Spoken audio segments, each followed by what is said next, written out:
नमस्कार, मी पंजाब टक. आज आहे 24 डिसेंबर 2024 आणि योगा 24/24 आज तारीख आहे आणि आजपासून सरळ राज्यातल्या शेतकऱ्याला अंदाज देणार आहे. कारण की राज्यामध्ये आज डिसेंबर महिना आहे, शेतकरी कांदा काढणं चालू आहे, त्याच्यानंतर मका देखील आहे आणि शेतकऱ्याचं द्राक्ष बाग आहे, काही जणांचं म्हणजे कापूस देखील शेतामध्ये पडले. तर आजपासून शेतकऱ्याला अंदाज देणार आहे.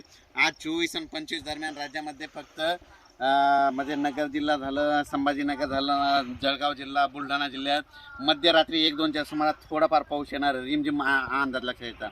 पण राज्यातल्या शेतकऱ्याला सांगू इच्छितो की राज्यामध्ये शुक्रवार, शनिवार आणि रविवार म्हणजे 27 डिसेंबर, 28 डिसेंबर आणि 29 डिसेंबर दरम्यान राज्यात पुन्हा एकदा अवकाळीचं संकट आहे आणि तो पाऊस जोराचा पडणार आहे. आता ते तसा रिमझिम पडणार नाही, म्हणून हा अंदाज लक्षात येतात. 27 डिसेंबर, 28 डिसेंबर आणि 29 तारखेला सांगायचं झालं तर बुलढाणा जिल्हा, अमरावती जिल्हा, अकोला जिल्हा, त्याच्यानंतर नागपूर, त्याच्यानंतर हिंगोली, वाशिम, परभणी, त्याच्यानंतर जालना जिल्हा, जळगाव जिल्हा, संभाजीनगर, त्याच्यानंतर चाळीसगाव, निफाड, नंदुरबार, त्याच्यानंतर नाशिक, त्याच्यानंतर नगर जिल्हा, त्याच्यानंतर पुणे, त्याच्यानंतर इकडं धाराशिव, लातूर, बीड, परभणी, नांदेड या भागामध्ये शुक्रवार, शनिवार आणि रविवार म्हणजे 27 डिसेंबर, 28 डिसेंबर, 29 डिसेंबरला भाग बदला 3 दिवस पाऊस पडणार आहे, म्हणून हा अंदाज लक्षात येतात. पण सांगायचं झालं तर ते पाऊस म्हणजे याच्यापैकी बीड जिल्ह्यामध्ये बीड ते गेवराईच्या दरम्यान जरा जास्त पडणार आहे, म्हणून हा अंदाज लक्षात येतात. जळगाव जिल्ह्याकडे एक थोडा जास्त असणार आहे, म्हणून अंदाज लक्षात येतात.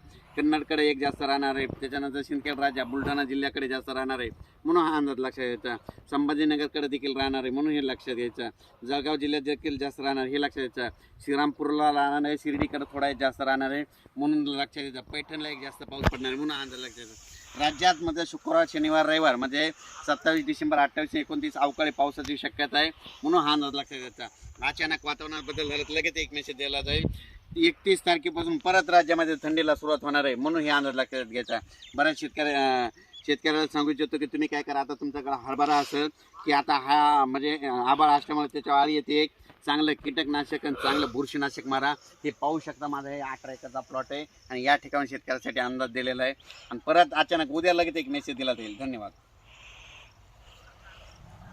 आता एक